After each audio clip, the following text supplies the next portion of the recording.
It is Monday, January 25. Welcome to CGN News.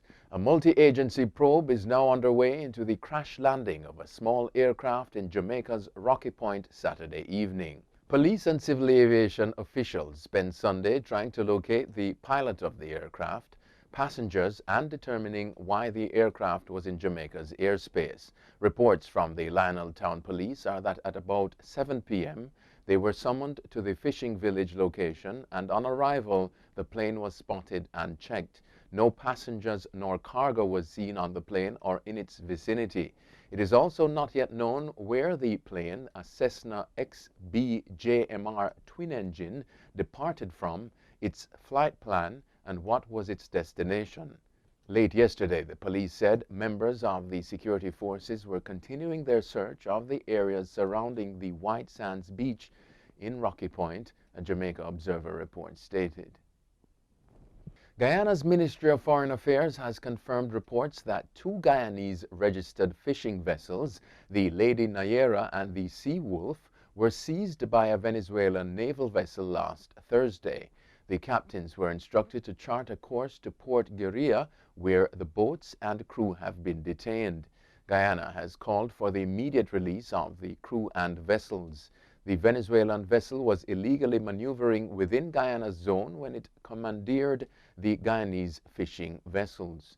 Guyana says it condemns in the strongest possible terms this wanton act of aggression. It noted that this latest hostility follows closely on the heels of a decree recently issued by the Maduro government encompassing Guyana's territorial waters. The Association of Caribbean Media Workers is mourning the passing of regional journalist, Guyana-born media professional George Alleyne, who died suddenly at his home in Barbados on Friday. George Alleyne worked in media for close to 40 years. He started his journalistic career at the Government Information Service in the early 1980s and transferred to the state-owned Guyana Chronicle, covering politics, sports, and trade. Alleyne migrated to Canada and then moved to Barbados, where he worked with the Caribbean news agency CANA and the Caribbean Media Corporation CMC, and was a freelance journalist with the online publication Barbados Today. Marijuana smokers in St. Kitts and Nevis are being strongly cautioned to strictly follow the law of the land and to refrain from smoking in public places. Superintendent of Police Cromwell Henry said that while the possession of small amounts of cannabis has been decriminalized, its use in public is still a criminal offense. He stressed last week that the indiscriminate smoking of marijuana at events and on street corners should stop immediately. The Drugs Act states that any person found smoking cannabis in any public place, not including a registered place of worship of the Rastafarian faith, shall be fined $1,000, 20 hours of community service, or serve 5 days imprisonment.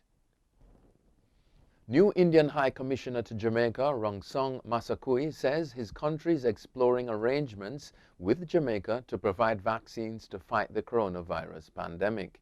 In a JIS interview, he said that the manufacturing cost for vaccines in India is cheaper than in other countries. India was among countries cited by Minister of Health and Wellness Dr. Christopher Tufton in a statement in Parliament on January 12 that the government will enter into bilateral discussions with the country to ascertain their level of support and the best arrangements for acquisition and distribution of safe vaccines to the population. This in addition to arrangements under the COVAX facility. Florida will require proof of residence for those getting a COVID shot in a push to thwart so-called vaccine tourism, a move experts say could also leave thousands of undocumented immigrants, homeless, and low-income people in the lurch.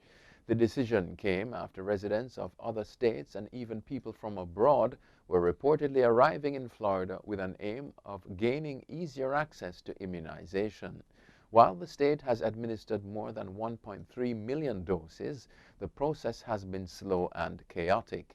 In a public advisory issued Thursday, Florida's Surgeon General Scott Rivkees indicated that applicants must show proof of residence such as driver's license, utility bill, or letter from a bank in order to be immunized. 9 Chinese miners have been found dead a day after 11 of their colleagues were rescued after 2 weeks trapped in a gold mine in Shandong province. The mayor of Yantai City was quoted by state broadcaster CCTV as confirming the deaths. 1 miner remains unaccounted for. The miners became trapped when the entrance to the tunnel collapsed after a blast on January 10. Rescue efforts took big steps forward Sunday morning when a huge obstacle blocking the well fell to the bottom of the shaft. The 9 dead miners were believed to have been in the 6th central section of the mine, but details of how they were located are not yet known. Russia has accused the United States of interfering in its domestic affairs following a crackdown on protesters supporting opposition leader Alexei Navalny. However, a spokesman for Vladimir Putin said the Russian president would be open to talking to U.S. President Joe Biden.